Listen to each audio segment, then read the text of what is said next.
મોરબીમાં પરિણીતાએ police station પર ગંભીર આક્ષેપ કર્યા છે। મહિલાનો આરોપ છે કે પોલીસે તેને કારણ વગર આખી રાત પોલીસ સ્ટેશનમાં રાખી હતી।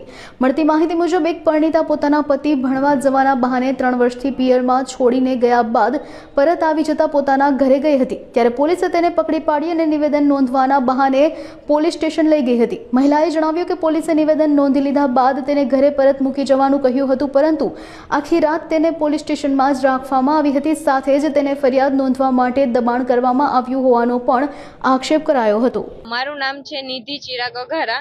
મને મારા હસબન્ડ 3 વર્ષ પહેલા ચિરાગ અઘારા મને મારા મમ્મી પપ્પાની ઘરે મૂકી ગયા હતા અને પછી તે ભણવા જતા રહ્યા। 3 વર્ષથી કોઈ જ પ્રકારની વાતચીત કોઈ જ વાત થઈ નથી લોકો સાથે, અને હવે ચિરાગનું ભણવાનું પૂરું થઈ ગયું છે એટલે હું મારા ઘરે આવી છું।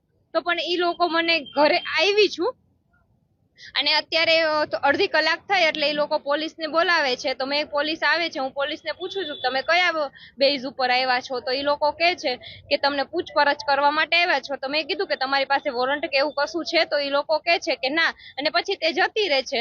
અને પછી વળી પાછી કલાક પછી પાછી પોલીસ આવે છે અને પછી મને પૂછે છે કે શું નામ, ને મેં કીધું તમે પાછા સર વોરંટ લઈને આવ્યા છો તો કાંઈ જ કહેતા નથી, ના નથી લાવ્યા, અને પાછા જતા રહે છે।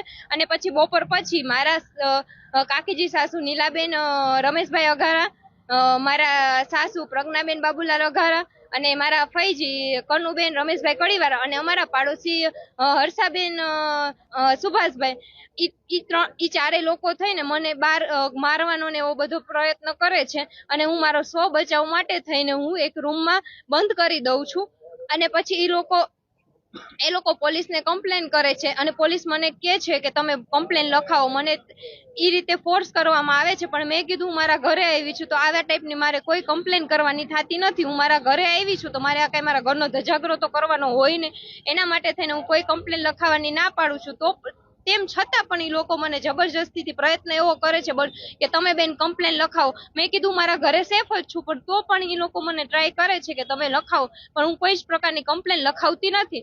અને એ લોકો અંતે દરવાજો તોડે છે અને મને બહાર કાઢવાનો પ્રયત્ન કરે, ત્યારે પણ હું એમને કહું છું કે હું કાંઈ જ કરવા આવી નથી અને હું મારું સ્ટેટમેન્ટ આપું છું કે હું અહીંયા કશું જ કરીશ નહીં, પણ તે લોકો મારું કોઈ જ સ્ટેટમેન્ટ સાંભળવા રેડી નથી અને એ લોકો મને લઈ જાય છે મારી ઘરેથી। અને હું એમને પૂછું છું કે તમે કાંઈ વોરંટ લઈને મને લઈ જાઓ છો, ત્યારે કોઈ જવાબ આપતા નથી। અને મારી ઘરે ત્યારે હાજર હતા નેવિલભાઈ પ્રવીણભાઈ ભાલોડિયા, પ્રવીણભાઈ ભાલોડિયા, દિનેશભાઈ વરસોલા, રમેશભાઈ કડીવાળા, એ બધા લોકો મારી ઘરે હાજર હતા। હું પોલીસને પૂછું છું, પોલીસ મને કાંઈ જ જવાબ